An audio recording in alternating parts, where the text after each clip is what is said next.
Matthew 16,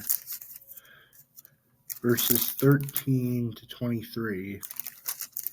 When Jesus came to the region of Caesarea Philippi, he asked his disciples, saying, "Who do men say that I, the Son of Man, am?" So they said, "Some say John the Baptist, some Elijah, and others Jeremiah or one of the prophets."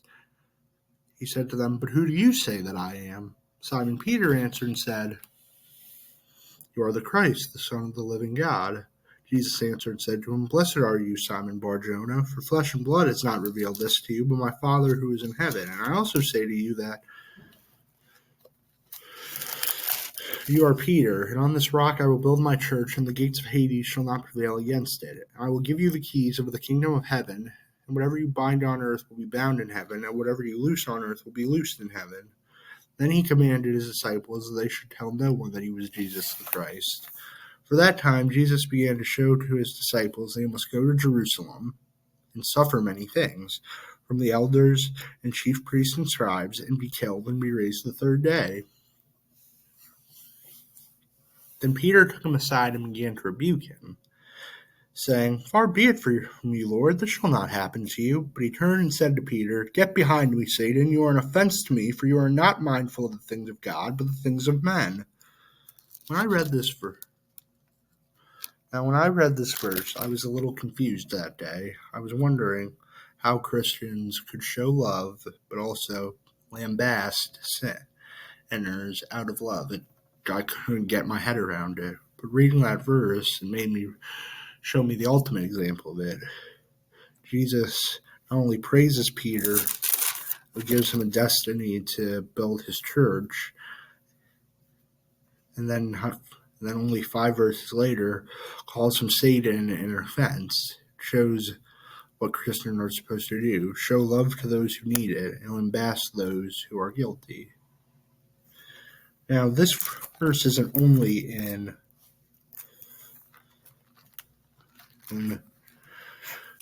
Matthew. It appears some other times, too. It appears in the book of Luke.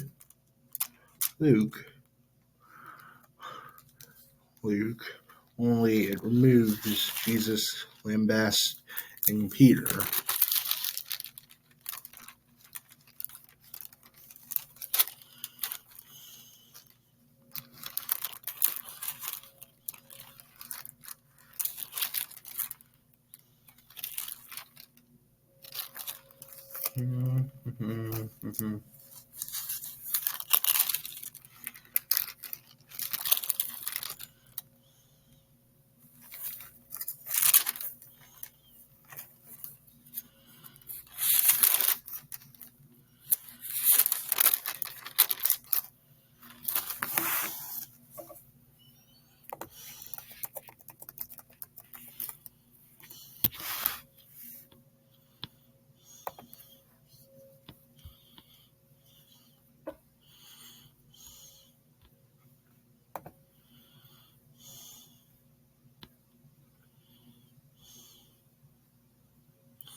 Yes, I'm just looking for the other examples.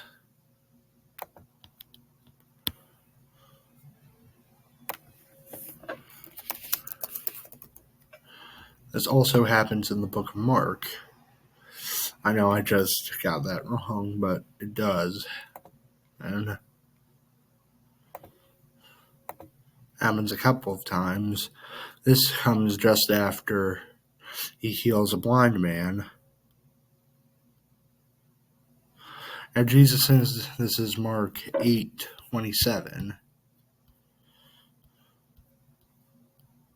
And Jesus and his disciples went out to the towns of Caesarea Philippi, and on the road he asked his disciples, saying to them, "Who do men say that I am?" So they answered, "John the Baptist, but some say Elijah, and others one of the prophets."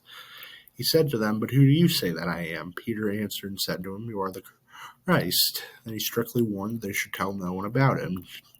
And he began to teach them that the Son of Man must suffer many things and be rejected by the elders and chief priests and scribes, and be killed, and after 3 days rise again. He spoke this word openly, Then Peter took him aside and began to rebuke him. But when he had turned around and looked at his disciples, he rebuked Peter, saying, "Get behind me, Satan, for you are not mindful of the things of God, but the things of men." This is slightly changed, but it still reveals that Jesus can, what Christians do.